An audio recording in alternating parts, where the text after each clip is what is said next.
Now, on another matter, during this week's summit in Vilnius, NATO allies issued a wide-ranging joint statement on the challenges facing the alliance.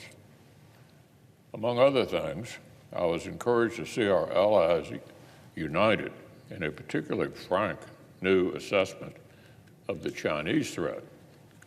Quote, "The People's Republic of China's stated ambitions and coercive policies challenge our interests, security, and values. The PRC's malicious hybrid and cyber operations and its confrontational rhetoric and disinformation target allies and harm alliance security." Some of us have even more stark concerns about the PRC. But even this consensus statement indicates a promising shift toward the realism the current moment simply demands. Of course, NATO allies have never been concerned with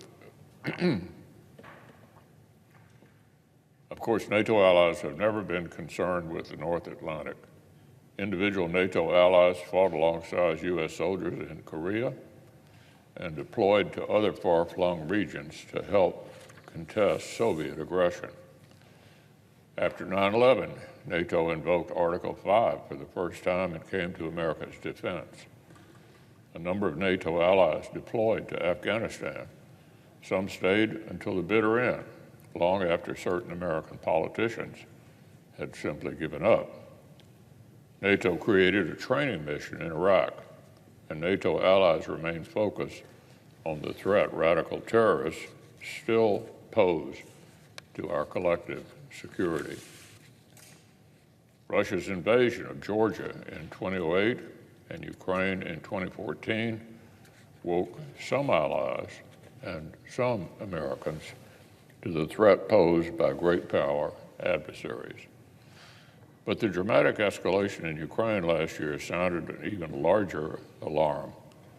NATO, as an alliance, is focused on the threat posed by great power adversaries, and not just on the European continent.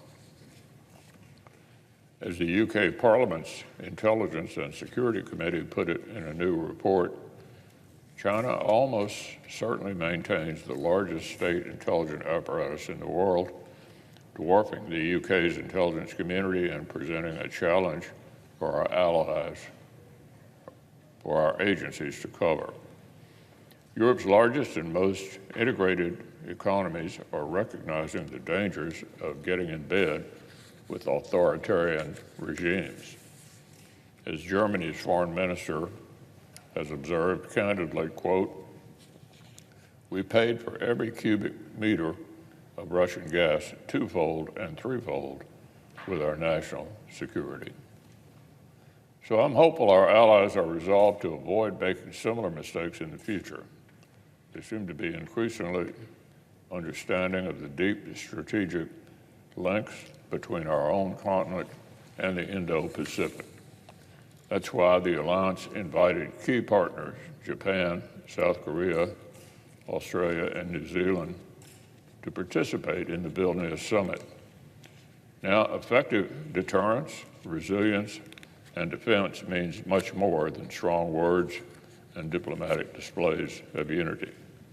It means concrete plans backed by robust investments.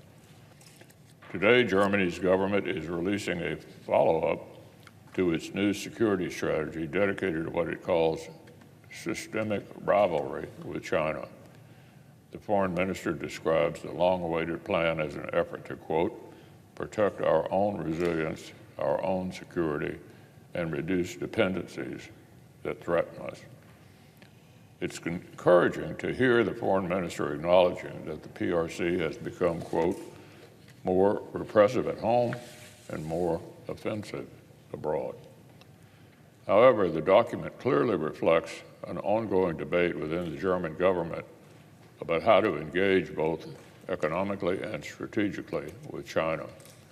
The United States and other allies will be watching how this debate unfolds and what practical steps Germany takes to limit the growing threats from Beijing.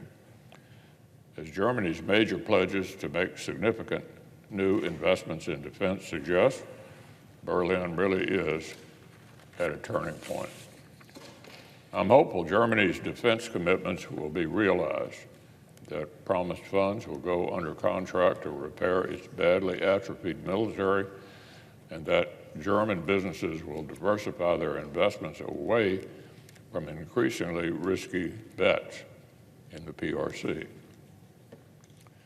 The United States, for our part, needs no convincing that China poses a singular strategic threat. In fact, clear majority of Americans support expanding our deterrence in the Indo-Pacific. But if we want to succeed at the big things, like outcompeting China, we need to get our ducks in a row on our most basic governing responsibility, providing for the common defense.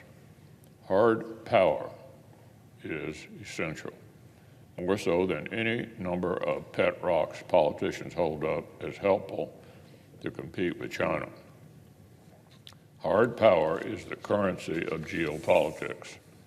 The National Defense Authorization Act, our annual must-pass opportunity to assert national security priorities, is finally before us. And when it comes to actually delivering the robust funding our armed forces need, the Biden administration has left our work cut out for us. Its defense budget was plainly insufficient to meet the growing security challenges we face.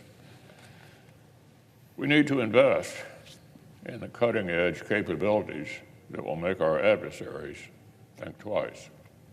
And we need to rebuild the industrial base that keeps America's arsenal and the arsenal of democracy, our allies' arsenals, stocked. There's no time to rest on our laurels.